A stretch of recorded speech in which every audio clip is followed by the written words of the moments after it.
Bonjour les gens, pardon, alors j'espère que vous allez bien. Alors aujourd'hui, je vous retrouve pour vous montrer le coffret Steelbook de la trilogie X-Men.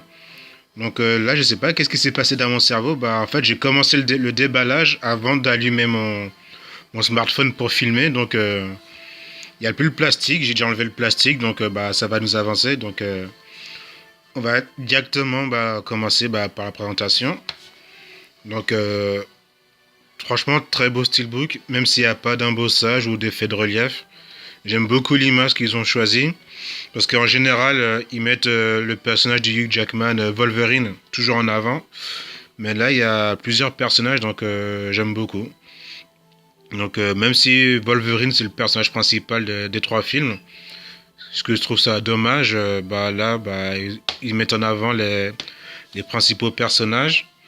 Donc Hugh Jackman qui incarne Wolverine, Alberi qui incarne Tornade, pardon. Euh, Elle, c'est la mannequin, j'ai oublié son nom, top modèle Rebecca Romijn Stamos, un truc comme ça, qui incarne Mystique. Ici, j'ai oublié le nom de l'acteur que vous pouvez retrouver dans Westworld, très bonne série au passage. Je ferme la parenthèse. Donc Cyclope, qui est normalement dans le comics et dans la série un des leaders de l'équipe, mais qui dans les trois films ne sert absolument à rien, juste parce que le réalisateur Bryan Singer ne met pas ce personnage, donc va te faire foutre, Bryan Singer. J'espère que tu feras plus de films X-Men de ta vie, parce que tu m'as bien fait chier sur beaucoup de choses. Mais bon, je suis pas là pour critiquer, on va passer tout ça. Donc très beau logo X-Men. Dommage qu'il y ait le petit Blu-ray, le logo du Blu-ray disque au-dessus, mais il est pas très gênant, heureusement.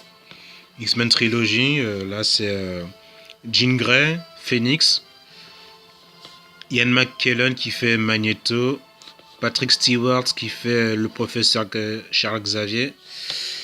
Et là, j'ai oublié le nom de l'actrice, hein. Pourtant, elle joue dans True Blood et j'aime beaucoup True Blood. Là, j'ai un trou de mémoire, c'est l'actrice. Le personnage, c'est Rogue, enfin Malicien en français. Donc voilà. Les principaux personnages de la première trilogie X-Men. Donc, encore, encore une dernière quelques secondes d'admiration sur ce beau verso. Recto, pardon, verso c'est derrière. Franchement, j'aime beaucoup. Donc, on va regarder la tranche. Bien balèze ce steelbook, hein, franchement. X-Men Trilogy, X-Men, X-Men 2, X-Men l'affrontement final, film de triste mémoire. Même s'il y a quelques scènes que j'aime bien, mais franchement, c'est dommage pour le reste du film.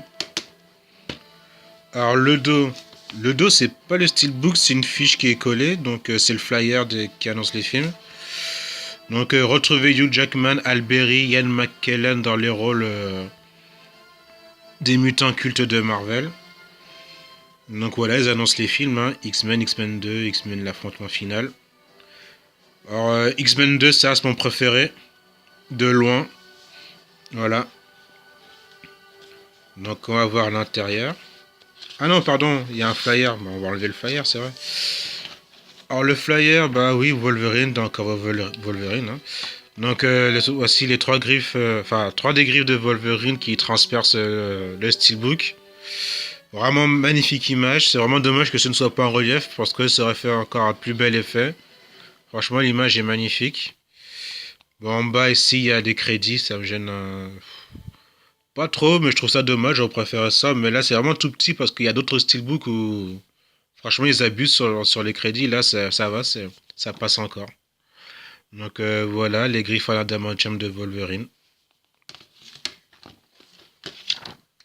Bon.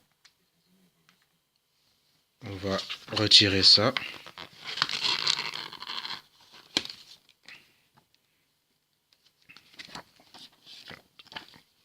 Le flyer, je le mettrai dans le steelbook plus tard. Donc là, on va l'ouvrir.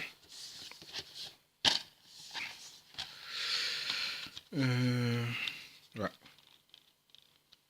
Donc à l'intérieur, il n'y a rien du tout. Il y a juste, à part les Blu-ray, il n'y a pas d'image intéressante. Je trouve ça dommage. Donc X-Men 1, X-Men 2. Toujours Wolverine devant, Wolverine devant. Ça me les brise un peu. Hein. Et derrière, X-Men l'affrontement final, Wolverine toujours devant. Donc voilà. Je suis un peu déçu en fait qu'il n'y ait que trois films. Enfin, trois films, non, il y a trois films, je veux dire, pardon, qu'il n'y ait que trois Blu-ray. Parce qu'en fait, il y a les Blu-ray du film. Il y a les Blu-ray du film, mais il n'y a pas les deuxièmes Blu-ray bonus. J'aurais bien aimé voir les bonus. Parce que c'est un truc que j'aime beaucoup dans les films. Enfin, depuis les DVD, j'aime beaucoup voir les bonus, les coulisses du tournage, tout ça, mais là, il n'y a rien. En plus, on voit qu'il y avait d'autres disques, parce que regardez, là, il y a marqué disque 1 pour le premier film X-Men, disque 1 pour les X-Men 2, et disque 1 aussi, là, pour X-Men l'affrontement final. Franchement, ils auraient pu foutre le deuxième disque de chaque film. Hein. Ah, ça me saoule, putain. Bon, ça me gâche un peu mon plaisir, parce qu'en plus, il n'y a pas d'image au fond, il n'y a rien. C'est vraiment très simple. Hein. L'extérieur est magnifique. Attendez, j'ai bien replacé ça. L'extérieur est magnifique, mais l'intérieur laisse franchement à désirer. Hein. Donc voilà, c'était la présentation du Steelbook X-Men Trilogy. Très beau de l'extérieur, très décevant à l'intérieur. Voilà. Bon, la vidéo là un peu courte, hein, donc j'ai envie de prolonger un peu. Donc ça c'est Wolverine par Hot Toys, issu du film X-Men Origin Wolverine. Franchement, regardez, le visage est magnifique, on connaît très bien Hugh Jackman. Et c'est la deuxième figurine de ma collection. Une collection qui commence à avoir beaucoup de personnages, hein, vous pouvez le voir, là-bas aussi. En fait, mon premier personnage était Blade. Je pensais pas collectionner un jour les Hot Toys, puis après, ça y est apparu, j'ai trouvé magnifique, je l'ai acheté, puis maintenant je suis tombé dans un engrenage assez infernal. Enfin, pas trop infernal, vu que maintenant les figurines Hot Toys coûtent trop cher, puis j'en ai acheté qu'une seule en 2 ans, c'était Iron Man, parce que je le voulais vraiment, mais Hot Toys c'est devenu vraiment trop cher, quoi. Donc voilà. Qu'est-ce que je peux vous dire d'autre pour prolonger la vidéo? Ah bah on va parler un peu de comics, hein. Donc je pose ça. Alors ici c'est l'intégrale des X-Men qui va de 1975 à 1991. Les intégrales des années 92 sont sorties, je les ai pas encore achetées, ça va venir bientôt. Donc je vous montre un peu les images, hein. Enfin les couvertures. Vous verrez bien l'évolution. Donc ça c'est pas la première équipe, c'est l'équipe, la deuxième équipe, parce qu'il y a une première série X-Men à la fin des années 60 qui avait Cyclope, Jean Grey, comment il s'appelle le mec qui Iceman et Fauve. Et en fait ici c'est Tornade, Wolverine, Colossus que vous avez vu dans les films Deadpool, Diablo, et j'ai oublié son nom, l'Indien, j'ai oublié. Ils sont arrivés ensuite, quand la série X-Men a redébuté en 75. Ce sont les nouveaux arrivants, et puis Cyclope, le leader, était là pour bien les intégrer dans l'équipe. Donc voilà, c'est l'équipe classique, hein, l'équipe de base, magnifique, les X-Men. Donc là, c'est année 1977-1978. Ouais, je recule un peu pour qu'on voit bien.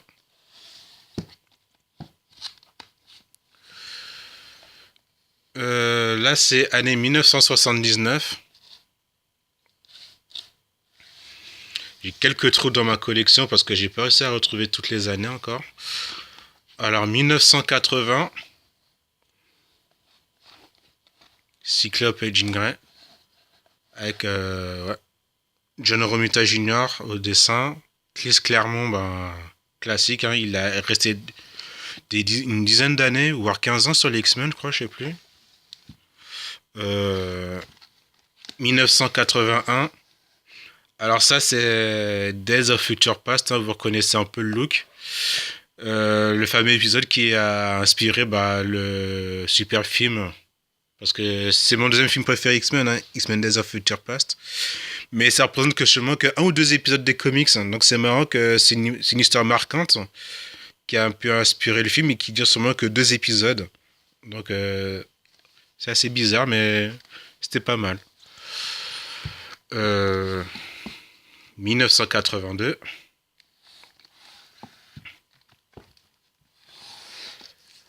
Et de 1982, on passe directement à la 1986 partie 2. Bah oui, comme je l'ai dit, j'ai des trous dans ma collection et j'essaie de les trouver à un prix raisonnable à chaque fois. C'est très difficile. 1987 partie 2, ouais, j'ai pas la partie 1, dommage. 1988 partie 1. Là, c'est Marc Silvestri, le dessinateur, c'est un de mes dessinateurs préférés. Là, c'est vraiment une bonne période des X-Men. 1988, partie 2.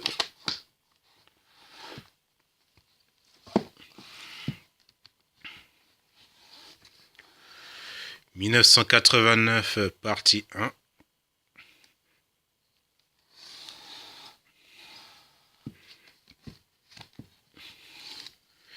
1989, partie 2, avec cette couverture qui est devenue iconique, j'ai envie de dire, parce qu'elle a été reprise par beaucoup de personnes. Wolverine crucifié sur un X en bois. C'est vraiment une magnifique image. X-Men 1990, partie 2. Là, c'est Jim Lee qui arrive au boulot, sur la série. Lui, c'est mon dessinateur de comics préféré.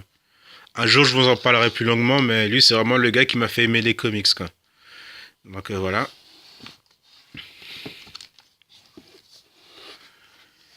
X-Men 1990 partie 1 avec une rencontre avec les Avengers, hein, là où Wolverine, ici c'est Black Widow et là Captain America. Et le dernier que j'ai en ma possession qui est encore sous cellophane, X-Men 1991 partie 1. Donc voilà, il faudrait que je me prenne la suite très rapidement. Donc, au dos de chaque intégrale, il y a les couvertures des épisodes qui sont à l'intérieur, quoi. Donc voilà. J'ai pas eu le temps de tout vous montrer, mais voilà. Donc voilà, je pourrais dire, je suis un fan d'X-Men depuis plus de 20 ans déjà. On est en 2007. La série animée, elle datait de 2000. Qu'est-ce que je raconte? De 1992, et c'est cette série qui m'a fait découvrir les X-Men, et franchement, bah. Depuis, j'aime toujours. C'est pour ça que je suis un peu déçu des films de Bryan Singer. Ça trop focalisé sur Wolverine, ça a négligé les autres personnages et ça me fait vraiment chier, quoi. Donc, j'espère que X-Men Apocalypse, c'est le dernier film de Bryan Singer et puis j'espère que pour la suite, ils vont tenir compte de tous les personnages qui vont plus manquer de respect à Cyclope et aux autres, quoi. Donc voilà. Une série X-Men très récente, ce sont les New X-Men par Grant Morrison et c'était juste fantastique. C'est un des meilleurs comics que j'ai lu de ma vie. Le scénario est superbe. Franchement, foncez dessus, c'est vraiment excellent. Voilà. Je vous montre les couvertures des 4 tomes. New X-Men. X-Men Planet X. Par Marc Silvestri qui est revenu sur la série 20 ans plus tard. Mais il est toujours avec autant de talent. Voilà. Donc, qu'est-ce qu'il y a d'autre comme X-Men Voilà. Ah, ça. Désolé, hein, j'ai pas du tout préparé tout ça. Là-bas, je vais faire seulement vous montrer le steelbook de X-Men, mais c'est passé très vite. Puis, comme j'étais un peu déçu, je voulais montrer autre chose. Donc là, c'est la série Astonishing X-Men. Et c'est scénarisé par Joss Whedon. Hein. Joss Whedon n'a même pas besoin de vous présenter. Hein. C'est le créateur de Buffy. C'est le scénariste de Alien 3 ou Alien 4, je sais plus. Alien 4, je crois. Enfin, Alien Resurrection. Buffy, j'ai déjà dit, puis réalisateur des 2 premiers films Avengers, hein, que tout le monde a adoré, surtout le premier. Donc voilà. Il a fait un très beau scénario sur Astonishing X-Men, et franchement, j'espère qu'il aura la possibilité de faire un film X-Men, parce que lui, il connaît très bien les personnages. Dans cette série, il les a superbement écrits, et franchement, Il a bien scénarisé pour le comics. J'espère qu'il pourra en faire un film. Voilà. Donc, Astonishing X-Men, Josh Whedon au scénario, John Cassaday au dessin. Du très très lourd. Non, ça, c'est le tome 2. C'était très dur hein, de les trouver hein, parce que franchement, ils étaient en rupture de stock. Il y a même des gens qui le vendent à 100 euros. C'est complètement taré. Donc, j'ai pris du temps pour les trouver à un prix raisonnable. Et ouais, bah, je suis content. Voilà, c'est tout. Euh, X-Men, le complexe du Messie. Ah putain. Avec une main, c'est difficile. Hein. X-Force, qui aura bientôt son film. Ce sera après Deadpool 2. Mais je sais pas s'il y aura Wolverine dedans. Ça m'étonnerait. Donc voilà, X-Force. Une équipe de l'ombre des X-Men que Cyclope a créé avec Wolverine pour faire des missions, comment dire, qui peuvent pas être, comment dire, que les X-Men normaux ne peuvent pas, comment dire, faire. Parce que c'est un peu style agent secret, des trucs très, très violents et tout, voilà quoi. La guerre du Messie, X-Men Necrochat, non, X-Force, pardon, Necrochat, X-Men le retour du Messie, X-Men Schisme, j'ai adoré cette histoire, c'est Cyclope et Wolverine, ils ont des points de vue divergents sur la manière de mener le groupe des X-Men, puis bah ils vont se séparer, chacun va, va diriger une école de mutants et c'est vraiment magnifique. Voilà. X-Men, Uncanny X-Force, ça aussi c'est du lourd, la solution Apocalypse. Wolverine, Old Man Logan, dont le film Logan bah, s'en inspire un peu, beaucoup même. War of King, non, pas ça du tout.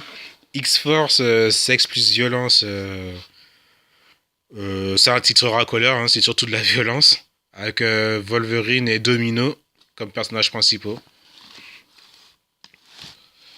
J'ai beaucoup d'autres comics X-Men à vous montrer, mais le truc c'est que j'ai plus de batterie. Et ça va me couper bientôt, donc j'espère que cette vidéo vous aura plu. Je vous remonte le coffret X-Men Trilogy qui est magnifique. Mais très décevant à l'intérieur et dommage qu'il n'y ait pas les Blu-ray de bonus. Donc voilà. X-Men, fan de X-Men, fan de comics, bah, je vous dis à très très bientôt. Salut!